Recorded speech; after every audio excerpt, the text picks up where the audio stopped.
ഇല്ല അല്ലെങ്കിൽ അതിന് മൂടില്ല എന്ന് താങ്കൾ പറഞ്ഞു. അതിന് കൂടെ തന്നെ പറയുന്നുണ്ട് ഈ സ്വരം നന്നാവുമ്പോൾ പാട്ട് നിർത്തണമെന്ന്. അതെന്റെ നിരീക്ഷണം. ഈ സ്വരം മോശമാവുന്നുള്ള അങ്ങനെയല്ല. ഒരുപാട് ആളുകൾ ഇങ്ങനെ എത്രയോ കാലം മത്സരിച്ച് ഇവനൊന്ന് മരിച്ചു കിട്ടിയാൽ മതി എന്ന് ആളുകൾ ആഗ്രഹിക്കുന്ന പല കാര്യങ്ങളും ഞാൻ പറയുന്നത് കേട്ടിട്ടുണ്ട്. വാഹനമൊന്ന് ചത്ത് കിട്ടിയാൽ മതിയായിരുന്നു, തീർന്നു കിട്ടിയാൽ മതിയായിരുന്നു. അല്ല, ഇടതുപക്ഷത്തു നിന്നല്ല.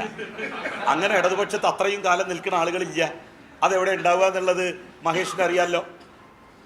മീസാങ്കല്ലുമ്മ പേരെഴുതുന്ന ആ നിമിഷം വരെ, അല്ലെങ്കിൽ നിയമസഭയിൽ കെടുന്നു മരിക്കണം, പാർലമെന്റിൽ കെടുന്നു മരിക്കണം എന്ന് ആഗ്രഹിക്കുന്ന ആളുകൾ എവിടെ ഉണ്ടാവുക? ഇടതുപക്ഷത്തുണ്ടോ? ഒരാളെ പറ.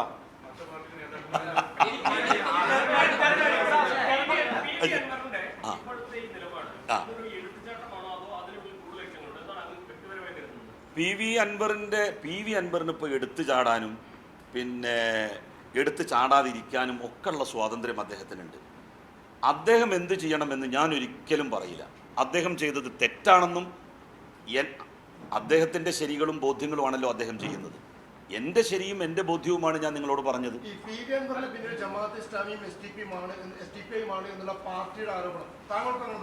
അല്ല, ജമാഅത്തെ ഇസ്ലാമി കുറച്ചു കാലമായിട്ട് എങ്ങനെങ്കിലും ഇതൊക്കെ കൂടി ഒന്ന് കലക്കി പിന്നെ ശരിയാക്കണം എന്ന് തീരുമാനിച്ച് നടക്കുന്നുണ്ടല്ലോ. അത് നമുക്ക് അറിയാമല്ലോ. അല്ല, അത് പിന്നെ പാർട്ടി സെക്രട്ടറി അങ്ങനെ പറഞ്ഞിട്ടുണ്ടെങ്കിൽ പാർട്ടി അങ്ങനെ പറഞ്ഞിട്ടുണ്ടെങ്കിൽ പാർട്ടിക്ക് ചില ബോധ്യത്തിന്റെ അടിസ്ഥാനത്തിലാവുമല്ലോ പറഞ്ഞിട്ടുണ്ടാവുക. എനിക്ക് എന്ത് അതൊക്കെ ഇപ്പൊ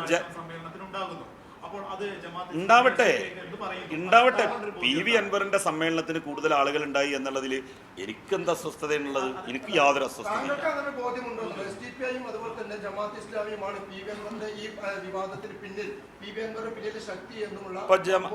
എനിക്കെതിരെ 3 കേസുകളാണുള്ളത് കേരളത്തിൽ.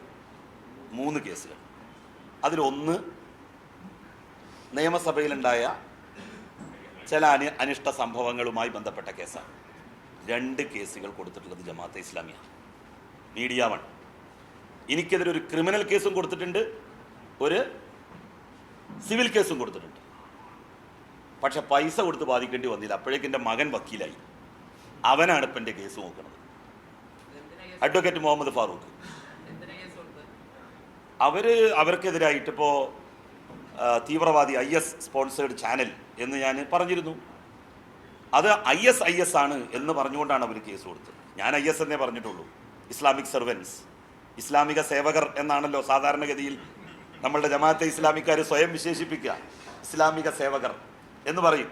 അപ്പോൾ IS ഇസ്ലാമിക് സർവൻസ്. അപ്പോൾ ആ അർത്ഥത്തിലാണ് ഞാൻ പറഞ്ഞത്. അതിനെതിരായിട്ട് അവർ കേസ് കൊടുത്തിട്ടുണ്ട്.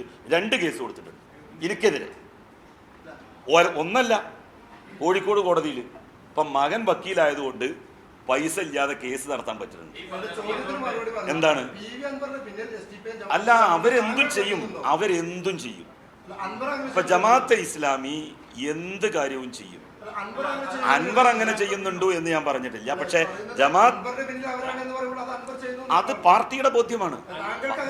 അല്ല, എനിക്ക് പിന്നെ ജമാഅത്തെ ഇസ്ലാമിയാണ് എന്നുള്ള നിലക്കുള്ളതൊന്നും, കാരണം അൻവർ അങ്ങനെ ഏതെങ്കിലും ആളുകളുടെ പിന്നെ വണ്ടി കയറുന്ന ആളാണെന്ന് എനിക്ക് തോന്നിയിട്ടില്ല. ഞാൻ അത്രേ പറഞ്ഞുള്ളൂ. പക്ഷേ ജമാഅത്തെ ഇസ്ലാമി ഇതും ഇതിലപ്പുറവും ചെയ്യും. അതെനിക്ക് ബോധ്യമാണ്. അല്ല, ജമാഅത്ത് ഇസ്ലാമിയാണ് എന്നുള്ള വാദം ഞാൻ തള്ളില്ല. കാരണം എനിക്കെതിരെ അതാണല്ലോ ഞാൻ എൻ്റെ വ്യക്തിപരമായിട്ടുള്ള കാര്യം പറഞ്ഞത്.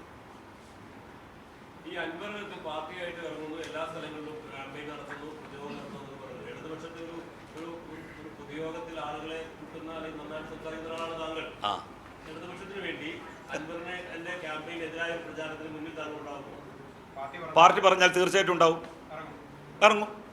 പിന്നെന്താ സംശയം?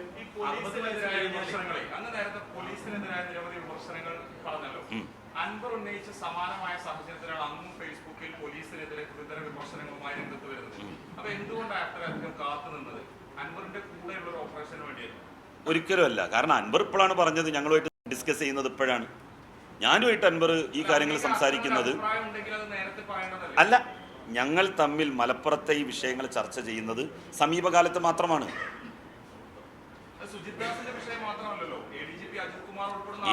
അജിത് കുമാർ ഉൾപ്പെടുന്ന ആളുകളെ സംബന്ധിച്ചും ഉള്ള കാര്യങ്ങൾ ഞങ്ങൾ ചർച്ച ചെയ്യുന്നത് ഈ സമീപകാലത്താണ്. ഞാൻ ഒരു ദിവസം ഇങ്ങനത്തെ ഈ പ്രശ്നങ്ങളൊക്കെ വന്ന സമയത്ത് ഞാൻ അദ്ദേഹത്തോട് ചോദിച്ചു,